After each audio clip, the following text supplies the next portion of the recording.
Buenas, buenas, mis estimados. Aquí me dispongo a grabar un nuevo podcast del programa del último lunes llamado La realidad y sus distorsiones. Bueno, dado el estado de salud de Ivonne no me pudo alcanzar las preguntas, pero por otro lado a mí me llegaron algunas y entonces contesto dentro de lo posible esas preguntas. Si alguna más queda en manos de Ivonne, pues no sé. Después veremos a ver qué opta ella por hacer.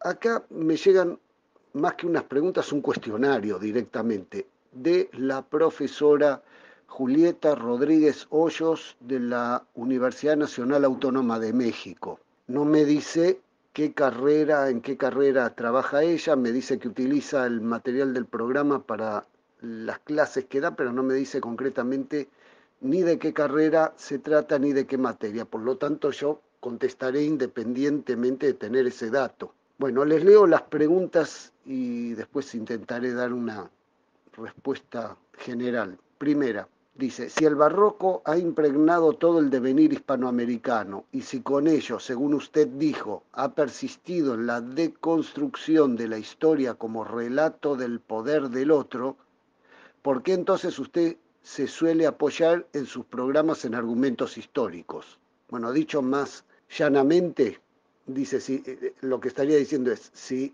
en el último programa yo dije que la historia siempre la escribe, digamos, los que llevan adelante una política, y si esa política la llevan adelante los asediantes, entonces, si yo me apoyo en argumentos históricos, lo hago desde la perspectiva del otro, es decir, del asediante, no del propio. Bueno, está bien. Segunda pregunta, ¿en qué se diferencia su concepto de patria del tradicional? Tercera pregunta, ¿puede ampliar su exposición para el caso de México? A ver, sí, hagamos la prueba. Mire, si usted se toma el metro de la Ciudad de México y baja en la estación Indios Verdes, usted se va a encontrar, bueno, una zona muy concurrida, con muchísimos medios de transporte, y dentro de esa vorágine humana va a encontrar también dos estatuas de color verde, correspondientes a dos tlatoanis, a dos huay tlatoanis, es decir, a dos caciques que rigieron México Tenochtitlan. Una es la estatua de Itzcoatl, la otra es la estatua de Ahuizotl. Esas dos estatuas verdes son de bronce, se pusieron verdes por la humedad, por el ambiente, fueron creadas para la exposición mundial de 1889, que conmemoraba la Revolución Francesa. ¿Verdad? México presentó eso como su producción. Bien, después lo llevaron a México nuevamente y las pusieron en el Paseo de la Reforma, de donde la sacaron hace, creo que en la fin de la década del 70 o principios de la década del 80, y lo llevaron a, cuando se hizo el metro, esa línea del metro de la Ciudad de México, pues lo pusieron ahí en la estación que pasó a denominarse Indios Verdes. Muy bien, ¿para qué le cuento esto? Y por el siguiente hecho, porque ¿cómo se llama? Ponerse a hacer estatuas de indios es una práctica que en México data más o menos del siglo XVII. ¿Mm? Y desde entonces, periódicamente hay quien se pone a hacer estatuas de los Huaytlatoani. De hecho, ustedes tienen una en el Paseo de la Reforma, todavía. Creo que, si no me equivoco, a la altura de la colonia Juárez o en la colonia Roma, no recuerdo bien, pero es una estatua de un indio que en la base tiene los nombres de 4 Huaytlatoanis. Si yo mal no recuerdo, una es de Chimalpopoca, la otra es de Tetlepaquetzal, la otra es de Iztacmixcoatzin y la cuarta es de Acamapixtli, pero me puedo estar equivocando. Bueno, esa queda ahí. Desconozco cuál es la historia de esa que no se puso verde. Bien, ¿de cuándo data esta tradición de hacer estatuas de Huaytlatoanis?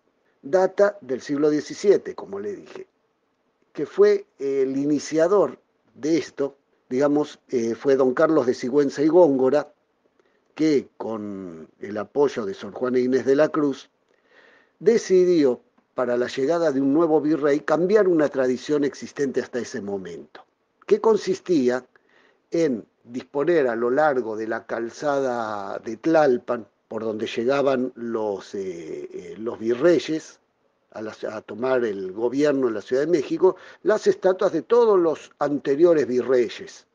¿Mm? Lo que hizo Sigüenza y Góngora fue lograr que la municipalidad acceda a cambiar la estatua de los virreyes por las estatuas de los tlatoanis de México. Entonces, cuando llegó el nuevo virrey, se encontró con una cantidad de indios representados al costado del camino. No entendía nada de qué se trataba, pero para los mexicanos eso era una muestra, una demostración de patriotismo. Es decir, bueno, después de hacerla tan larga, ¿a qué es lo que le quiero decir? Que toda esta tradición de representar a los indios en estatuas proviene del nacionalismo más profundo que puede haber en México. ¿Qué pasaba en aquel momento en que Carlos de Sigüenza y Góngora tomó esta decisión que fue tan bien avenida en la ciudad?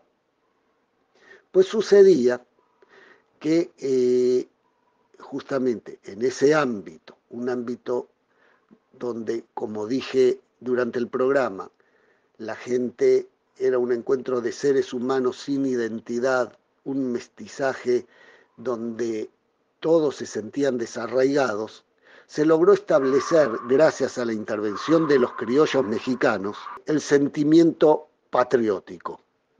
El primer elemento en que consistió ese sentimiento patriótico no fueron las estatuas de los indios. Esto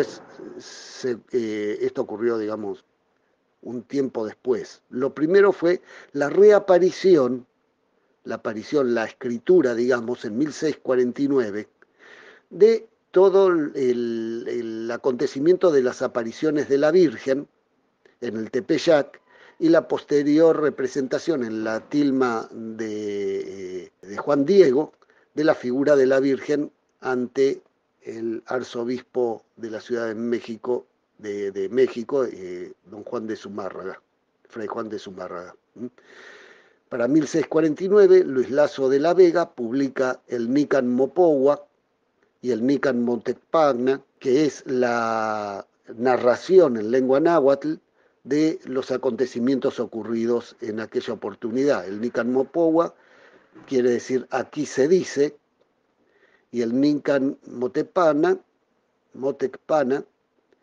es la narración de los milagros que siguieron a la creación de la Basílica de la primera Basílica de Guadalupe en el Tepeyac. Bien, esto, es decir, la aparición de la Virgen. ¿Cuándo había aparecido cuándo fue la aparición de la Virgen? Fue muy anterior, en 1531, pero digamos que fue recién hasta estas fechas, que les estoy diciendo de la aparición del Nican Mopogua, en 1649, cuando ya los criollos estaban suficientemente, digamos, habían hecho la elaboración cultural necesaria como para declarar que ese lugar donde estaban era en realidad no un lugar cualquiera, sino la patria criolla, perteneciente a la nación hispana, pero no estaba en cuestión lo de la nación hispana, sino lo de la patria criolla. Esto es un tema aparte. Bien, en esa circunstancia es donde se dan todos estos fenómenos que comienzan a fraguar en una identidad mexicana, a punto de partida de los criollos, pero con la participación de todos los que allí vivieran, ya que la Virgen no era solamente criolla, era, ¿cómo se denominaba la Virgen? Tonantzin, María Tonantzin, Virgen de Guadalupe, ¿verdad? María Nuestra Señora, náhuatl, Virgen de Guadalupe. Bien. Básicamente yo diría que este ejemplo equivale al que yo usé para la Argentina en el programa. Entonces, de alguna manera, yo esto sería la respuesta a si puedo ampliar la exposición para el caso de México. Así nació la identidad. Ahora bien, usted hace una segunda pregunta, que es ¿en qué se diferencia mi concepto de patria del tradicional? Bueno, tiene que ver justamente con esto. ¿Qué es? Yo no estoy diferenciando mi concepto de patria del tradicional, simplemente estoy agregando la cuestión vivencial, producto de cosas que han sucedido a lo largo de los programas que dan cuenta de que todos estos elementos, la patria, la familia, la nación, hoy en día no aparecen propiamente como una vivencia, sino como un elemento ideológico a esgrimir contra el cambio que el progresismo intenta imponer en función de objetivos que tienen que ver con la Agenda 2030. ¿Me explico? Entonces, esto no es propiamente una respuesta. Lo que estamos haciendo hoy en día al agitar la bandera de la patria, de la fe y de la familia, no es construir nuestra cultura, recrear nuestra cultura y enriquecerla. Es solamente una respuesta reaccionaria frente a la acción del otro. Eso es lo que, esa es la razón por la cual hago este tipo de reflexiones. ¿Mm? Entonces, ¿de dónde parte una respuesta legítima? Parte de una vivencia. Entonces, ¿cuáles son las vivencias que fundamentan, digamos, que puede tener una persona respecto de la patria? Bueno, hay generaciones, para esto utilizo el método de las generaciones históricas de Ortega y Gasset. Entonces, lo que dice Ortega y Gasset es, hay ciertas generaciones políticas que tienen la característica de haber vivido algún acontecimiento político particularmente significativo y del cual hacen una, digamos, sobre la base de esa vivencia pueden hacer una construcción que abarca no solo la política, sino una cantidad de campos de la cultura que, bueno, son justamente edificantes, no son reaccionarios. ¿Mm? Bueno, en este caso, tanto la generación de Sigüenza y Góngora y Sor Juana Inés de la Cruz, como la de las invasiones inglesas, en el caso de la Argentina, son eh, generaciones históricas que tienen una vivencia muy clara de la patria. ¿Mm? Se puede hacer también para el caso de México una prosecución de generaciones históricas que hayan tenido este tipo de vivencia. ¿Mm? Eh, pero básicamente eso es en lo que consiste lo que yo agrego al concepto, como dice usted, de patria, que en mi caso no lo trato como concepto, sino como vivencia. ¿Qué generación tiene una vivencia propia de lo que es la patria? ¿Mm? A eso me refiero. Respecto de si el barroco, como dijo, si el barroco ha impregnado todo es decir, ¿para qué hablo de historia si después digo de que el barroco no lo que hace es abolir la historia y que es una forma contracultural que existe en América? ¿Para qué hablo de historia? Acá el tema es el siguiente. Yo dije, creo haber dicho claramente, aunque lo pasé en forma bastante rápida durante el programa, ¿eh? que lo que tiene que ver con el barroco es como un yuyo en la historia de América Latina. Claro, yuyo quiere decir acá en la Argentina hierba, una hierba que crece cuando no hay otra cosa. ¿Eh? Y en este momento, sinceramente, lo que yo veo es que por parte de los americanos, pues no estamos creando otra cosa diferente a la a la de las posiciones estetizantes. Como dice Marcelo, mucha gente mira lo que sucede desde el sillón. Yo lo dije de otra manera, dije desde posiciones estetizantes, equivalen al sillón de Marcelo. Entonces dije, hay 4 posiciones estetizantes, 4 formas de sentarte en el sillón. Describí las posiciones y también, a raíz de una pregunta en un podcast anterior, expliqué cuáles son las consecuencias dentro del campo de la patología, que alguien me preguntó. Ahora bien, todo este tema de las posiciones estetizantes, del barroco como la principal de ellas, de la trascendencia del barroco a lo largo de todo el devenir histórico, de todo el devenir hispanoamericano, pues yo claramente les dije que es solamente un mar de fondo, un yuyo que crece cuando no hay respuestas políticas, pero que también existen respuestas políticas propias de Iberoamérica. ¿Mm? Entonces, en ese sentido, la temática de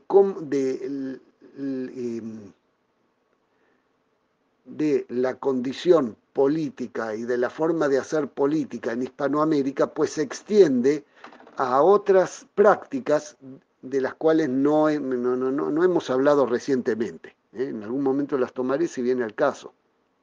Por ahora, ¿qué es lo que... A ver, un punto en común, digamos, entre México y la Argentina en todo esto? Bueno, ustedes, no sé si lo leo entre líneas en sus preguntas, pero podríamos decir que ustedes han recibido el embate, igual que nosotros, de acciones destructivas por parte del poder mundial.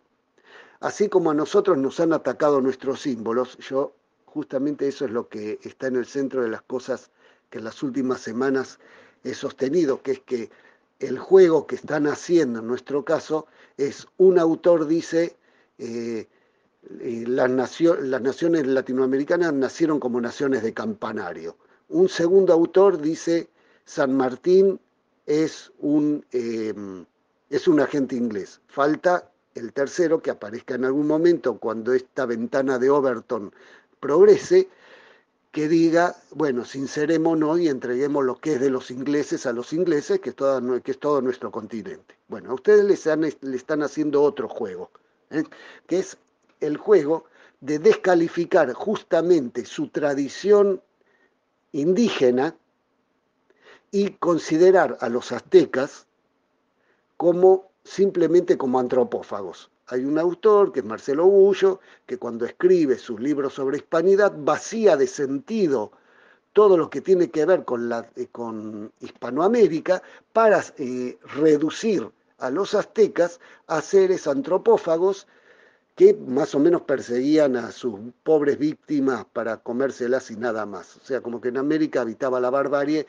y de España llegó la civilización. Y a eso se reduce la temática. Esa es una forma de destruir también el contenido de lo que debiera ser una Hispanoamérica con un sentido cultural propio y en muchos casos común con España, ¿verdad? Lo que pasa es que el hispanismo actual lo que está haciendo es vaciar de sentido lo que tiene que ver con Hispanoamérica para entender que un hispanismo, que la única forma que existe es de una hispanidad donde América sea el reflejo, el simple eco de España. Y eso es la forma de hacer hispanidad propia del progresismo, que me disculpen. ¿eh? Entonces, si vamos a hacer una hispanidad acorde con la Agenda 2030, pues bienvenido esta forma de posicionarse. Pero, digamos, yo tanto para la Argentina como para México, como para cualquier país para el que podamos hablar de Hispanoamérica, de Iberoamérica, pues prefiero pensar a través de ambas, a través del contenido de nuestra historia cultural y que en parte es también un legado de España. La cultura, por supuesto, entiendo, la cultura hispanoamericana no se recibe, no se reduce a haber recibido una lengua y una religión, sino que además a eso aportó una cantidad de cosas que a la vista de los españoles pues no existen. Bueno, eso no es una integración cultural, eso es un avasallamiento, vaciar de sentido la historia propiamente americana, pues es un atropello, no es una integración.